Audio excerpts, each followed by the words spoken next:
What's going on, everyone? This is Waning Moonlight, and there was a Nintendo Direct the other day. Or at least there was at the time of me recording this. I don't know when you're watching this. And they talked about a few things.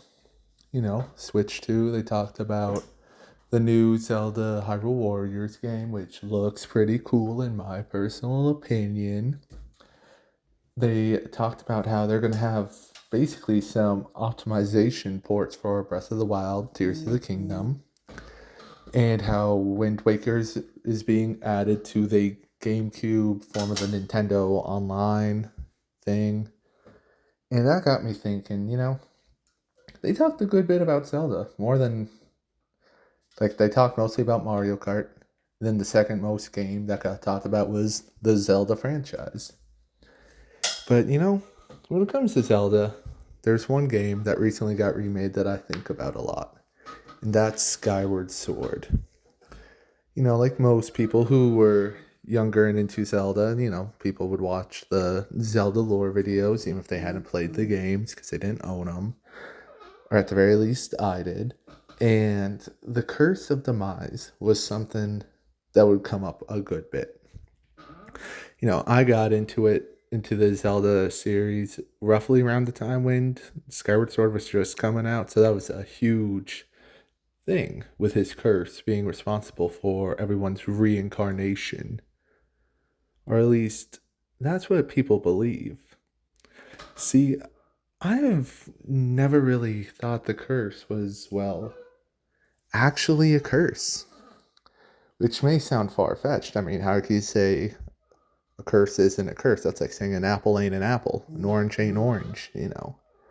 But I might have a few words to say, some evidence that may prove my point. So, if you are willing to hear me out, I just need a few moments of your time. Now, one thing I will say, just real quick, is I've never made a lore video before, or a theory, or whatnot. So, there's a chance that I could miss something. It happens. I am just human. And if I did, let me know down below. I will post or pin special comments that I believe make good points, both for and against, because I know when I can be proven wrong. And so that means after this video, check the comments, see if there's anything to update to it. And with that out of the way, let's get started with the actual, video that you click to watch on. Alright, so anyways, the curse. What does it say? Well, to start from the beginning, it says, "Though this is not the end, my hate never perishes. It is born anew in a cycle with no end. Though those who share the blood of the goddess and spirit of the hero, they are eternally bound to this curse. An incarnation of my hatred shall ever follow your kind, dooming them to wander a blood-soaked sea of darkness for all time." He gets a little edgy in the end there, but that is quite a good speech to give before dying. I mean, I gotta give it to him. But what does it mean? Well, I've seen one to two very similar interpretations for it. The obvious one and most common one is that Demise reincarnates into Ganondorf. And I mean, yeah, look at him. I mean, red hair, called the Demon King. Both, want power. I mean, same type guy right there. I understand that. And, I can see why people would believe it. And then there's another slightly different theory that I've heard, is that Demise reincarnates into every Zelda villain. So be it Vati or Ganondorf or Ganondorf or Ganondorf or Ganondorf. There's a lot of Ganondorfs, but the point is it was supposed to bring in everybody, which I think is a little bit more fun. That he's that much of a hater. He's going in every single timeline he can to specifically kill you. But let me go over why, for both cases, it's an issue. But I'm going to start with the second one because it's a little more easier to disprove. Because reincarnation, now, I'm not a spiritualist, like, I ain't no professional on that. Because, I mean, reincarnation or reviving Ganon, these are nothing new. But how can one reincarnate if they are not dead? If they're sealed away, for example? To kind of highlight again, Vati, the main villain of the Minish Cap, in the end is sealed away in the Four Sword. He comes back out in the second Four Swords, or the next game, which is Four Swords. There we go, English.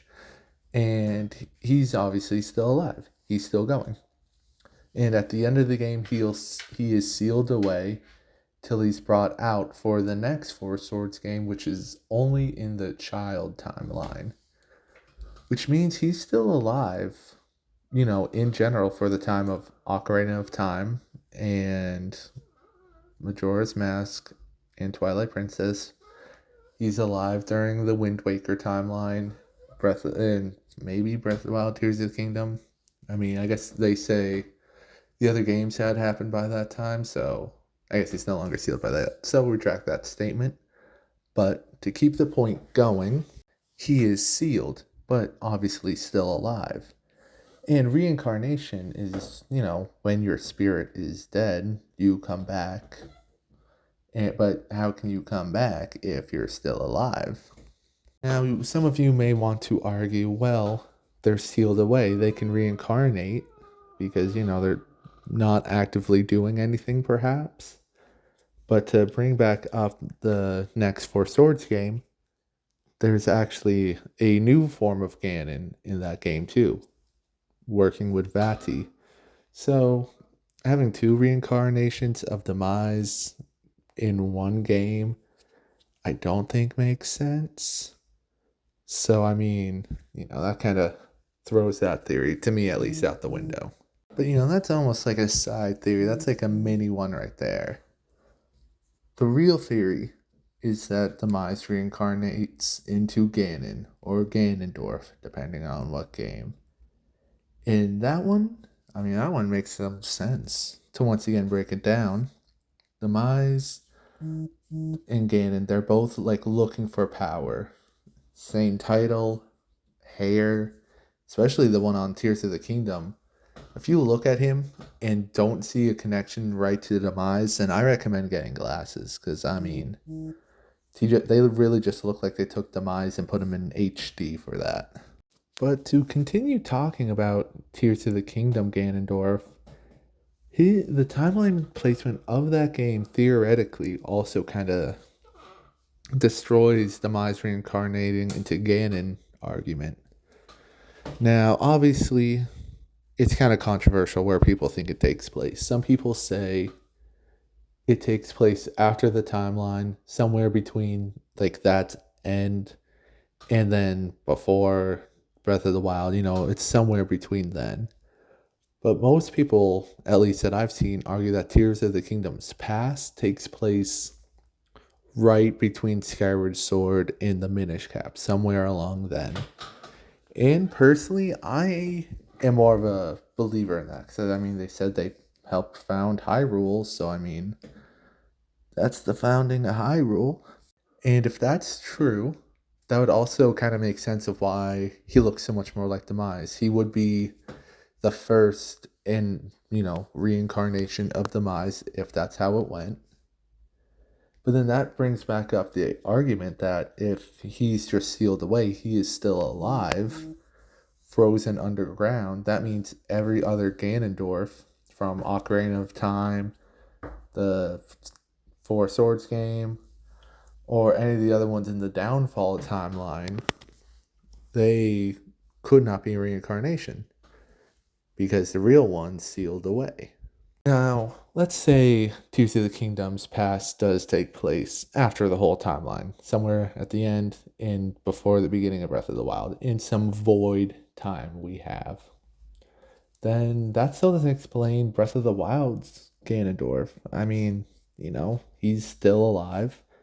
And he is still obviously a bad guy, some reincarnation if he was to be. Because, I mean, his name's Ganon. He's got gloom and malice. So they're obviously pretty similar. So, but either way, it proves that at the very least, there were two Ganons alive at any point during any of the games, which makes it kind of hard to believe that only Ganons are a reincarnation. Because, as I said earlier, it kind of doesn't make sense to be able to reincarnate if your spirit is still alive. Just paused, I guess, is what Raru did to him. Just hit pause to resume later. But if the curse wasn't actual, like spiritual reincarnation, then what was it? What was that epic speech about? Well, dear listener, I got another more interesting idea. At the very least, I think it's more interesting. Because I believe what he did was a symbolic reincarnation. He talks about his hatred, and it's that his hate for the goddesses, the royal families, the wanting of power, cause chaos. That is what gets almost passed down. Now, I believe this reincarnation of just actual hate and disdain for those in power is a lot more interesting and can be applied a lot better to more of the games. For example, Phantom Hourglass, which I guarantee only 2 or 3 of you have ever played. I'm being one of them. It is not that good of a game, but it was worth playing.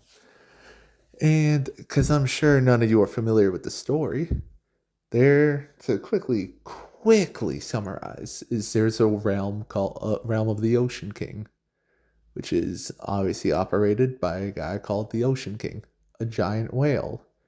And unlike the one from Link's Awakening, it's just straight up a whale, like nothing special. And the realm of the Ocean King is being contained by this great demon called Bellum, who really just wanted to drain the life force from everybody and everything he could. And he ended up starting to drain the Ocean King's life force himself.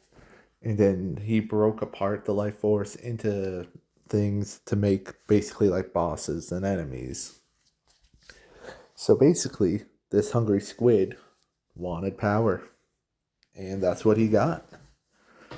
Now, that also, speaking of Link's Awakening, kind of has a similar story. The windfish, while sleeping, creates this whole world, and demons take over. They don't want their world to end, so they take over it, so they can live eternally. And these kind of show what I mean. They're taking over. They are defying their realms, God, just so they can do what they want. But to throw maybe even another, probably better example, is the Null from the latest game, Echoes of Wisdom. I don't know if I need to say spoiler warning, but the game's been out for a bit, and if you're a Zelda fan, you probably already know what he's about. But this has been enough time for me to say there's going to be talking about the game's lore a little bit. Null was a being that basically existed before everything. When things were created, when the 3 golden goddesses tried to make anything, he would be a little punk and eat it because he could, and no one could stop him. Until they made basically a world to, like the planet, the Earth, and the Zelda lore was created to contain him. However, he didn't like that, so he kept eating away at it, taking more and more. And that's why the tribes were invented to recreate and fix things. But he wanted more power. He defied the creations of the golden goddesses to make his own world. I mean, to me, that sounded a little bit like demise right there. The hatred for them. But obviously, he can't be a reincarnation of Demise because he existed beforehand. And that kind of makes me think perhaps wanting in the Zelda world, a being just should always be there to naturally want to overthrow the current state of things. There always has to be chaos. It's probably why in over 10,000 years, I mean, they're still using broadswords as their main source of weapons because there's always chaos going about. But then finally, there's still two loose ends going along. Zelda and Link. Why are they reincarnated? You can't see it, but I'm doing air quotes. Well, Zelda really is easier to explain why she's not. I mean, Zelda is a part of the royal family where the blood of the goddess is literally passed down because, I mean, it's part of the family, it's in their DNA. So the name is also just kind of like a tradition itself. So, of course, every princess is going to be named Zelda and they're going to have powers because, as seen in Breath of the Wild, that's just what happens. Which may not be a satisfying answer, but she said it herself that the power in the family just gets passed down from generation to generation. But then the less clear answer is, what is the spirit of the hero? There's no reason why there should be multiple boys clad in green who, well, can draw a sword without something being the cause of that, right? Well, I believe the spirit of the hero is actually just a story. Think about the beginning of Wind Waker. It kind of shows that they tell the tale of the hero of time who rode in mysteriously, clad in green, sword in hand, fought Ganon, sealed him. It's a part of the tradition on Toon Link's island of Outset that when boys reach a certain age to put them in the green armor that the hero wore in hopes of like inspiring them to be more courageous. I feel like that's kind of what it is, just a tale passed down. Think about how many times in the real world there are stories meant to inspire young ones, teach lessons, and the hero's story is just another one. If you even look at the tapestry in Breath of the Wild, they show an old hero who clearly isn't Link. I mean, red hair, kind of blue to greenish looking. That's believed to be his own eye. And I mean, to my knowledge, we've never had a Link be not a Hylian, but he clearly had the Master Sword to help defeat Ganon. So does that mean he's not a haver of the spirit of the hero? I mean, I guess it's probably up to you guys to decide. But anyways, that's kind of my idea. Am I right? Am I wrong?